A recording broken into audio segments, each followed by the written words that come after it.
those of y'all that don't know, I am a huge movie nostalgia. I just love anything childhood, and I just love media. So we're gonna be looking at D23. I've heard a little bit, but we're gonna jump around this video, and I'm gonna look at the shit that I low key care about. So let's get straight to it. Princess Diaries. No, the Simpsons movie. Wish I got the Simpsons movie. Life is never a bad thing. From there, they moved on to talk about the new Simpsons movie. Shout out to 3C Films for the video, by the way.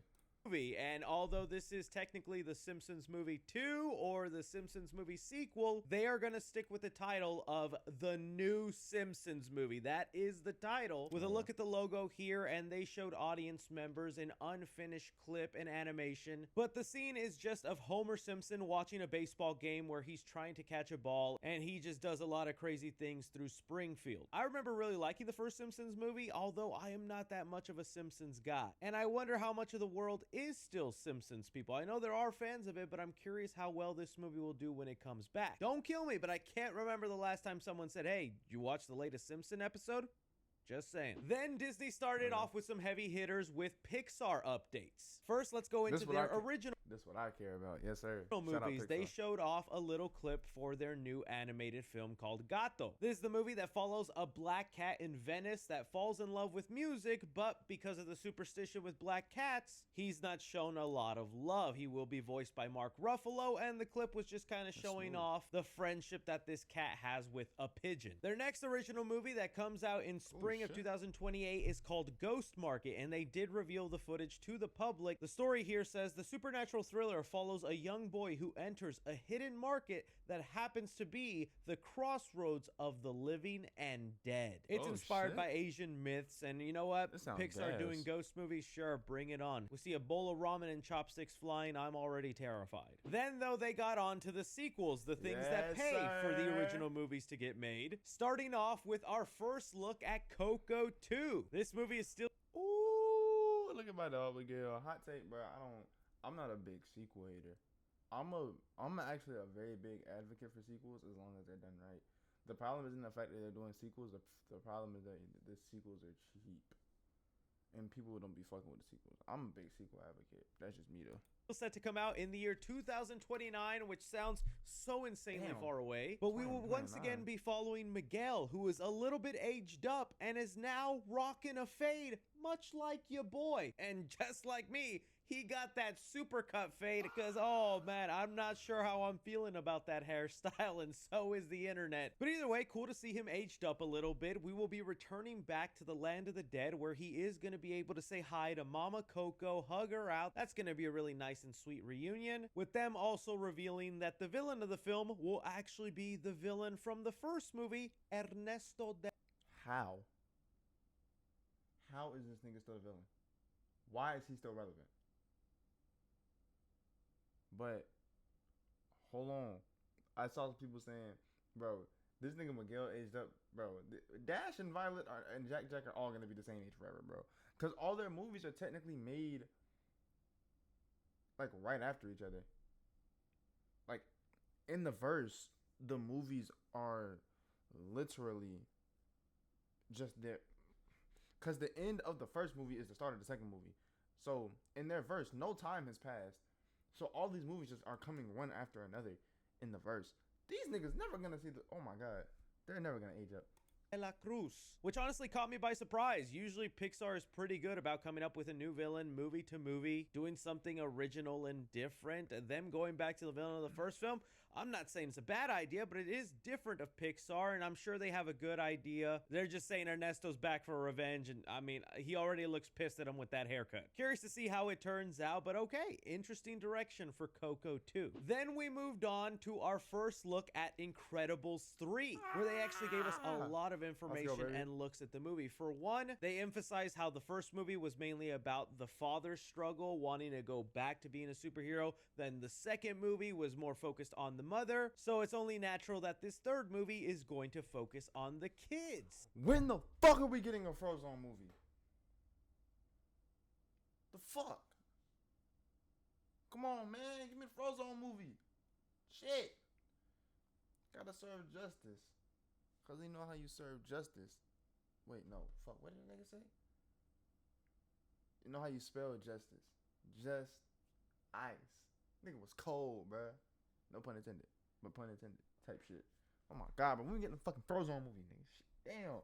There will. I am happy they put, like, in all seriousness, they made the kids in the movie. Because the kids really didn't wasn't in the movies that much. Like, they didn't have that much, like, screen time. They did, but they didn't.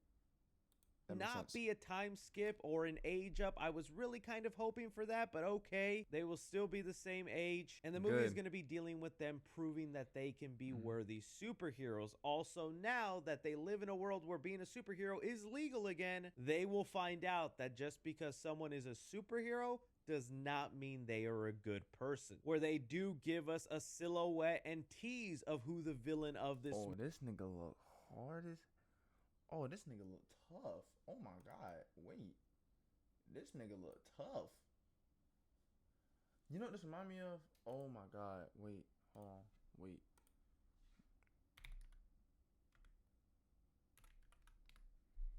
Remind me of Flow. Bro, hold on. Is this not just. First of all, if you take the V from the Cars logo, that's that. But fuck that. If you take Flo's mouth, like the logo for her car, her mouth, that's this. And then you take the V8, the V from the V8 symbol and put it, it's that right there. Am I tripping? Am I bugging? Her mouth is just this. And the V in V8 is just this. Am I tripping? Anyways, wait. D23.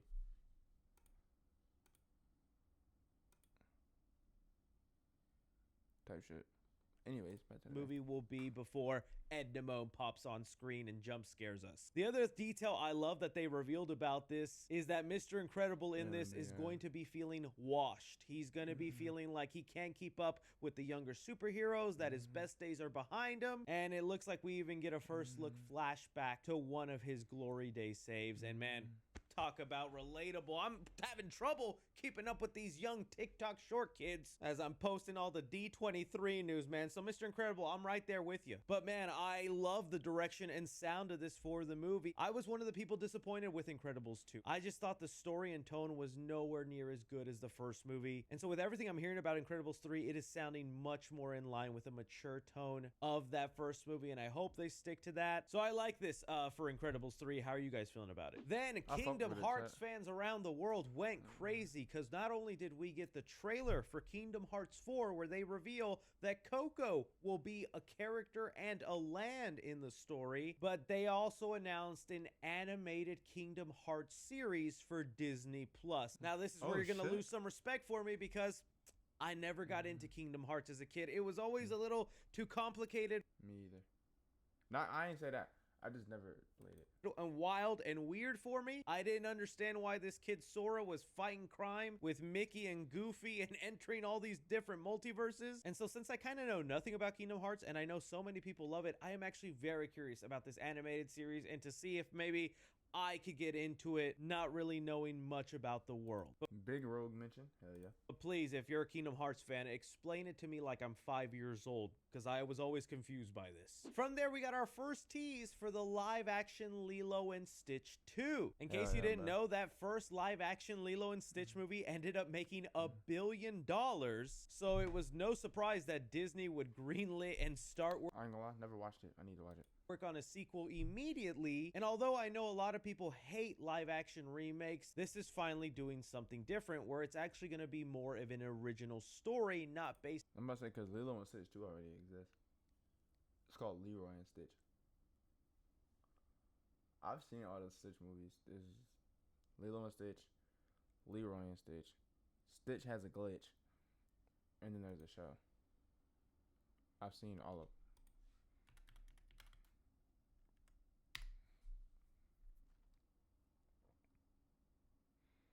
Yeah, I was missing one. Stitch the movie. I've seen Stitch, Lilo and Stitch 2 is Stitch has a glitch.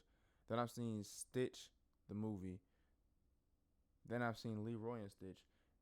This actually came out before Stitch 2. Lilo and Stitch 2. Damn, that's crazy. I've seen these three. I haven't seen the origin of Stitch. I don't think. Is this the show? Oh no, this. What the fuck is this? I don't know what this is, but I've also seen this show.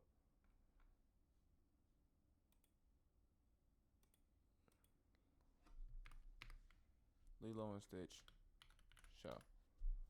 Yeah, Lilo and Stitch series. I'll be watching this. Hell yeah. So, shout out to Lilo and Stitch. I never watched the live action one because I thought it was just gonna be the original movie, just live action. Animated movies, or directly pulling from any storylines. But if this gonna be like animated, if this gonna be an original, then this gonna be gas. I ain't gonna lie. Something different where it's actually going to be more of an original story, not based on any of the animated movies or directly pulling from any storylines from the animated TV series. In the teaser trailer, though, we get revealed Stitch, who comes in contact with Angel. Experiment 624, who is also known to be a love interest for Stitch, even though they're cousins. But I mean, like, hey, that ain't stopped some of us before, am I right? I'm joking. But from what I remember in the animated series, because I really did like that show growing up, Angel has this ability of a siren song, where when she sings, she's able to corrupt people and turn them bad. And if she wants them to go back to their normal selves or be good, she just has to play her siren song backwards. That ability right there is going to cause some mayhem for Stitch, especially if it makes him go bad. But then again, since this is an original idea and with one of the co-creators of the original Lilo and Stitch movie, they might switch it up. I'm interested in this just because it's more of an original idea, and that's what I need more from these live action remakes. They better bring Ruben into this one. How are you guys feeling about Lilo and Stitch 2? Nah, the reason why Angel is 624 is because my nigga Ruben is 625. Big sandwich maker. Yeah. From there, Disney revealed the first teaser trailer for a 3D animated Bluey movie. It'll be coming out August 6, 2027. Although I have a kid, I have not reached the stage where I am showing them content like Bluey. But from what I understand, hey, parents and kids go crazy for this. So that'll be exciting for them, and I'm sure this will be a big hit. Animation and look of them already look fine. So yeah, Bluey fans, go crazy. From there, audiences then got... Shout out to Ice Age, bro. Ice Age is probably one of my favorite franchises. Ice Age 4 is my favorite. Ice Age 5 came out on my birthday. I love the Ice Age franchise. Blue Sky as a whole, I'm so sad that Blue Sky is gone, bro. Fuck. This shit better be gas, because the last shit y'all dropped low-key mid as fuck. Their little teaser for Ice Age Boiling Point. I don't know what it is, but I have felt like for the past 3 D23s, they have continued to tease Ice Age Boiling Point, and at this point, the movie needs to come out because I am boiling. It has a release date of February of 2027, where again, for like the 5th time, we will just be following our characters heading off into some volcanic land. There will even be a prehistoric version of Scrat, which, okay, maybe that's exciting to Ice Age fans. I really am only a huge fan of the first movie, and then every sequel after that, they just blend together for me. I can't. Nah, Their audiences were given their first tease and look to the live-action Tangled movie. We get to see Catherine Hahn in her villainous role, along with the main characters, and yeah. Is that Milo Man? I'm sorry, I know his last name. I think it's Manheim. Manheim. I don't know. I just couldn't think of Mayhem. They're fitting the part. It's just, again, when you're recopying the material, iconic scene by iconic scene, I don't see what else new you're bringing to the table. But if you're a Tangled fan, you're excited for it. I don't blame you. I hope you enjoy it. Maybe this will end up being one of the better ones, and I'll be happy to admit that if the movie actually turns out surprising me. Then audiences got their first look at Oswald. The Jon Favreau show Oswald, that is based on what was going to be one of the original mascots for Disney until it was taken from them. It'll be a 3-part series on Disney Plus debuting February 2020. Oh, it's this nigga. Oh boy, nigga said Oswald. I'm like, Oswald, the octopus. Oswald and them is coming to Disney. Okay, never mind. We're good. Oswald the Lucky Rabbit. Ah, this guy. Yeah, no, I'm thinking about Oswald the fucking octopus. Okay. 27, where it's just about Oswald entering the real world and discovering iconic historic things on the Walt Disney Studio lot. They do mention Oswald was created through 2D animation for this show, although parts of it are live action. Jon Favreau is really what's making me interested to see what he cooked up here. Percy Jackson Season 3 got a trailer released online. I remember liking the first season, but for some reason I never went back for Season 2. For those of you who have kept up with the show, let me know if it's worth sticking to and if you're excited for Season 3. This then brings us into the Marvel panel, where they had some heavy things to show us, starting off with the Vision Quest trailer. Okay. I feel kind of... I'm gonna be honest here. I gotta skip around. Now we start skipping around because I am not into Marvel. I want to get into it, but I'm not into Marvel yet. So we're gonna jump. We're gonna skip all this shit. Okay. Totally unprompted, and I am still so excited for this. This pivot that Marvel is making with Doctor Doom is working for me. I was skeptical on Robert Downey Jr., but just the line he throws in this trailer. Answers to me. I'm gonna lie, Doom probably one of my favorite people of all time. Doom's my favorite villain of all time. That nigga tough. Yeah. For I am Doom. That is a sick tough. line. Oh my And you God. know, I still have some issues with the visuals, mainly like these gray, foggy, dusty scenes. Maybe they'll be tweaked up and more fantastic. Oh, Bumbleclot. All right, we're skipping. Hey, you already know I got that. Hey, shout out Emma Frost. Shout out Storm. Who the hell? I'm not familiar with this actress, but if you go to her IMDb, she's literally as unknown as they come. Maya Boyd as Storm. Now, I was like, actually play a role that she did, getting a call for that role. But no, yeah, perfect casting. Then, spoilers for Spider-Man Brand New Day. Sadie Sink revealed as Jean Grey. I'm very... Big Jean Grey in the building, nigga. What are we talking about? Like, shout out Big Jean Grey, nigga. very curious if the things that she did in Spider-Man Brand New Day that have become hot topics online will actually play a role into this movie, and she'll have to deal with some of the repercussions of her actions. Maya Boyd as Storm. Now, I was like, oh, I'm not familiar with... Hey, Storm needs more skins. Salute. Anyways, shout out Emma Frost, you feel me? But hey, happy to have Samara in there, and I'm But we're very here curious for on Emma Frost's one role into this person movie. and But all one right, let's person talk about the only. one that most people are going crazy about and are divided on. Indy Never Ready from Obsession, cast as Rogue. Okay, look, a lot of people are actually disappointed with this one because it was heavily rumored Kaylee Spaney would be Rogue, and they just saw her as perfect 10 out of 10 casting. And I won't lie to you, I love Kaylee Spaney, and I also would have been very happy with her as Rogue, but I don't hate Indy Never Ready as Rogue. I think she can actually pull it off, and I think she's got more range than what we saw from Obsession. And, you know, I saw her in the Superman and Lois show. I know she's a capable actress, but a lot of people are just like, nope, I don't As long as I get some hey there sugars, I'm okay, bro. see it. I can't see her having the southern accent, acting ditzy. I think she's got it in her. And don't forget, guys, they had to audition for these roles. It wasn't just, oh, Indy, you're hot right now because of this horror movie. And All right, I ain't gonna lie, we're skipping. Oh shit. Yeah, this is some shit I want to see. We're gonna skip to Clay, and we're just gonna let it play out from here. this movie's not going to be good. They rounded things off then with a panel from What's not gonna Disney be good? Star Wars Starfighter? Oh.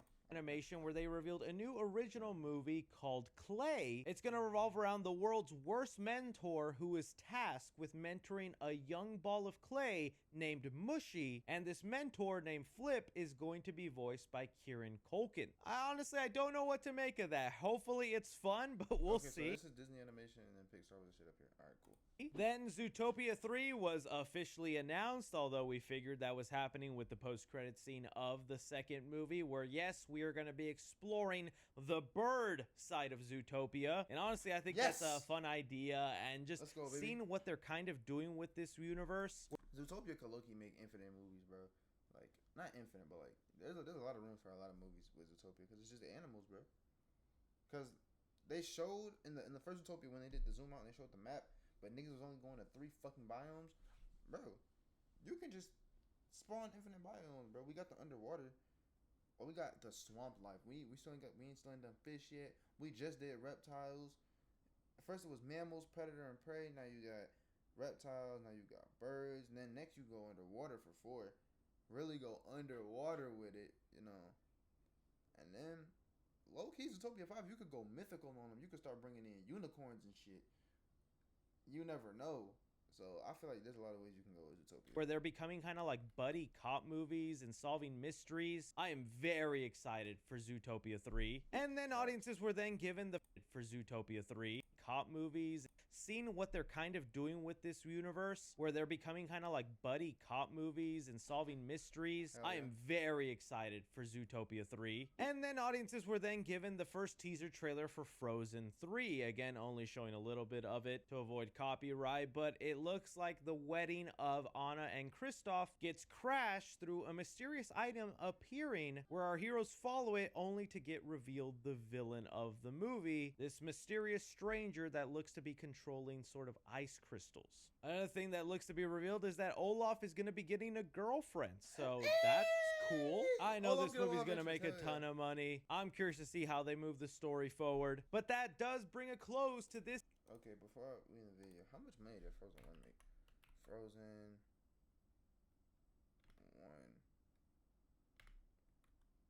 1 money. What's it? I'm thinking not revenue. I don't know what the. I forgot the money made. I forgot what the fucking term is. Gross. There it is. Damn. A billion. I'm about to say if we go to YouTube, right, and we go to Let It Go. Let It Go is still being sung to this day. How many views Let It Go got? Damn. 3.7 billion. 426 million. Yeah, nah. This. Shout out to Let It Go. Oh yeah, this is the sing along. Yeah. 3.7 billion. Yeah. Shout out to Let It Go, bro. But that's D23. Let me know y'all thoughts. Let me know what y'all excited for in the comments down below. And I'm going, man. Peace.